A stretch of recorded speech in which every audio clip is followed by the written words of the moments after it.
லீ போயின் சொல்லுங்கிறவர் வந்துட்டு 1987 வந்து இறந்து போயிட்டார். அதுக்கப்புறமா அவரோட பையன் வந்து லீ குன் ஹீ அவர் தான் வந்து சாம்சங் வந்து டேக் ஓவர் பண்ணுறாரு. ஸோ இந்த ஒரு விஷயம் தான் வந்து சாம்சங் வந்து மொத்தமாக மாற்றிருச்சு அப்படின்னு நம்ம சொல்லலாம். என்ன அப்படின்னா சாம்சங் வந்துட்டு ரொம்ப ஒரு பெரிய கம்பெனியாக இருந்துச்சு.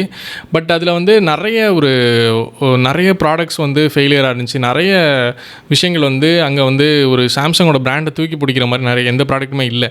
ஸோ இந்த விஷயத்தை வந்து மாற்றணும் அப்படிங்கிறது வந்து லீ குன் ஹீ வந்து இந்த ப்ராப்ளத்தை வந்து ரொம்ப ஒரு கிளியரான வேயில் வந்து பார்த்தாரு அப்படின்னு நம்ம சொல்லலாம்.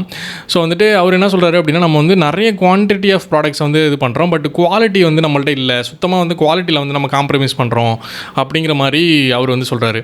அண்ட் 1993 வந்து லீ குன் ஹீ வந்து என்ன பண்ணுறாருனா, அவங்களோட எக்ஸிக்யூட்டிவ்ஸ் எல்லாருமே வந்துட்டு ஃப்ராங்க்ஃபர்ட்டில் இருக்கிற ஒரு பிளேஸில் வந்து எல்லாருமே கேதர் பண்ண வைக்கிறாரு. அண்ட் வந்து என்ன பண்ணுறாருனா, ஒரு லெஜெண்டரியான ஸ்பீச் ஒன்று கொடுக்குறாரு. லைக் வந்து இப்போது வந்துட்டு எல்லா பிஸ்னஸ் வேர்ல்ட்லேயுமே வந்து லைக் இந்த ஸ்பீச் வந்து ரொம்ப ஒரு ஃபேமஸான ஸ்பீச் அப்படின்னு நம்ம சொல்லலாம்.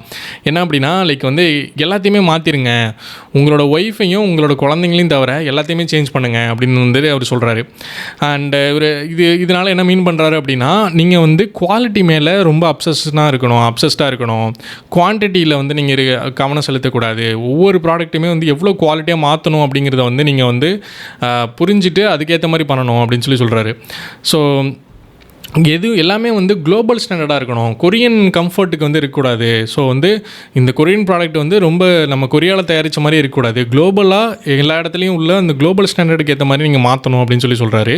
அண்ட் இதுக்கப்புறமா தான் வந்து ரொம்ப ஒரு ஷாக்கிங்கான ஒரு விஷயம் வந்து நடக்குது. என்ன அப்படின்னா, ஒரு 1,50,000 டிஃபெக்டிவான ஃபோன்ஸ் எல்லாத்தையுமே வந்து சாம்சங் என்ன பண்ணுறாங்கன்னா கலெக்ட் பண்ணி அதை வந்து எரிக்கிறாங்க. யார் முன்னாடி அப்படின்னா, அதில் சாம்சங்கில் ஒர்க் பண்ணக்கூடிய எம்ப்ளாயிஸ் முன்னாடியே வந்து இது எல்லாத்தையுமே போட்டு எரிக்கிறாங்க.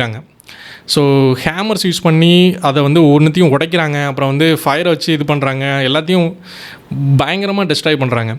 ஏன் அப்படின்னா, ஒரே ஒரு மெசேஜ் சொல்கிறதுக்கு மட்டும்தான். என்ன அப்படின்னா, குவாலிட்டி வந்து நெகோஷியபிள் கிடையாது இங்கே.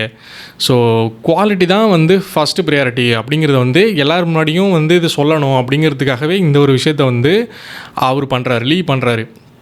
அண்ட் இந்த விஷயம் தான் வந்து சாம்சங்கோட கல்ச்சரே வந்து ரீவயர் பண்ணுது அப்படின்னு நம்ம சொல்லலாம்.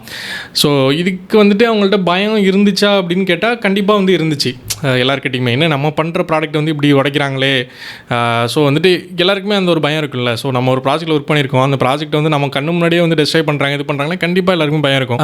பயம் இருந்துச்சு அப்படின்னு கேட்டால் கண்டிப்பாக இருந்துச்சு, பட் அதோட சேர்த்து கிளாரிட்டியும் இருந்துச்சு அப்படின்னு சொல்லலாம். ஸோ இதுக்கு முன்னாடி வந்து சாம்சங் வந்து எதை நோக்கி போயிட்டுருக்கு அப்படிங்கிறது வந்து யாருக்குமே தெளிவாக தெரியல. ஒவ்வொரு ப்ராடக்ட்டுமே பண்ணுறாங்க, அது ஃபெயிலியர் ஆகுது, குவாலிட்டியில் வந்து காம்ப்ரமைசஸ் நடக்குது.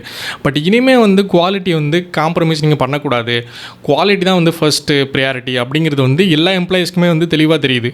ஸோ இந்த ஒரு விஷயம் வந்து ஈவன் தோ அது வந்து அவங்கள டிஸ்ரெஸ்பெக்ட் பண்ணுற மாதிரி இருந்தாலும், அவங்களுக்கு வந்து ஃபியரை ஏற்படுத்துகிற மாதிரி இருந்தாலுமே அவங்களுக்குள்ள ஒரு கிளாரிட்டி கொண்டு வருது. எதை நோக்கி நம்ம போயிட்டுருக்கோம், குவாலிட்டியை நோக்கி போயிட்டுருக்கோம் அப்படிங்கிறது வந்து அவங்களுக்கு தெளிவாக புரியுது இதுலேருந்து.